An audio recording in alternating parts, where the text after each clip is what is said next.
এখন তো কাঁঠালের সিজন, তো অনেকেই কাঁঠাল পছন্দ করে আবার অনেকেই করে না। কিন্তু কাঁঠালের বিচির ভর্তা ম্যাক্সিমাম মানুষই কিন্তু পছন্দ করে।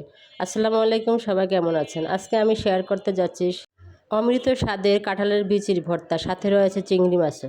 তো কাঁঠালের বিচিগুলা ছিলে আমি একটা হাঁড়িতে গরম পানি বসিয়ে দিয়েছি, ওই গরম পানির মধ্যে কাঁঠালের বিচিগুলা সিদ্ধ করে নিচ্ছি।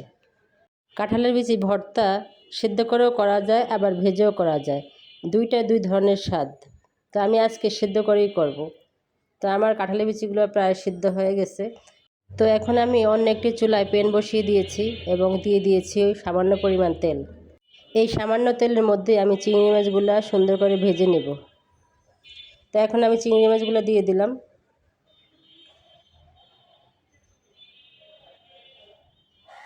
এখন ভালো করে ভেজে নিচ্ছি এবং সাথে দিয়ে দিয়েছি একটু হলুদের গুঁড়ো।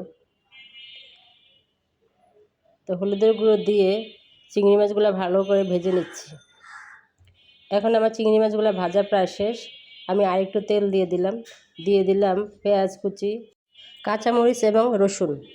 কাঁচামরিচের পরিমাণটা একটু বেশি দিয়েছি, কারণ মরিচের পরিমাণটা একটু বেশি না দিলে ভর্তা কিন্তু তেমন একটা মজা হয় না। ভর্তাতে ঝালটা একটু বেশি দিতে হয়। ভর্তা যদি আপনি ভালোভাবে তৈরি করতে পারেন, তাহলে তৃপ্তি করে সমস্ত ভাত আপনি কিন্তু ভর্তা দিয়ে খেতে পারবেন। আমি কিন্তু মাছ মাংসের চেয়ে ভর্তা এবং শাকটাই বেশি পছন্দ করি। তো আমার এখন পেঁয়াজ রসুনটা ভাজা হয়ে গেল। আমি এখন মাছগুলো সুন্দর করে উপরে তুলে দিচ্ছি, আবার একটু ভেজে নিচ্ছি ভালো করে। এই ভর্তাটা যে কী পরিমাণ মজা হয়! কাঁঠালের বিচি তো শুধু এমনিতেই ভর্তা করা যায়, তারপরে চিংড়ি মাছ আলাদা করে ভর্তা করা যায়, কিন্তু যখন দুটো একসাথে ভর্তা হয় তাহলে তার বলার অপেক্ষাই নেই। তো আমার এখন এগুলো হয়ে গেল, আমি এখন পাটা ঢেলে নিচ্ছি। ওদিকে আমার কাঁঠালের বিচিটাও কিন্তু সিদ্ধ হয়ে গেছে।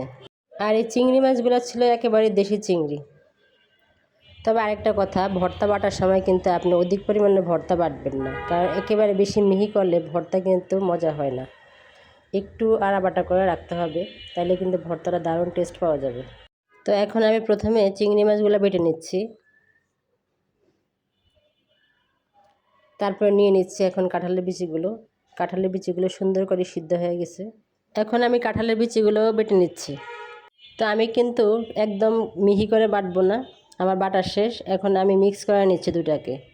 দেখতেই পাচ্ছেন আমার ভর্তাটা কিন্তু একেবারে মিহি হয়নি, আড়াবাটা হয়েছে। আর এই আড়াবাটা ভর্তাটা কিন্তু খেতে দারুণ মজা।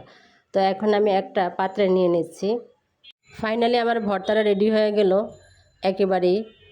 লেবু এবং বোম্বাই মরিচ দিয়ে খেতে যে কী পরিমাণ মজা হবে সেটা কিন্তু আপনারা কমেন্টে জানাবেন।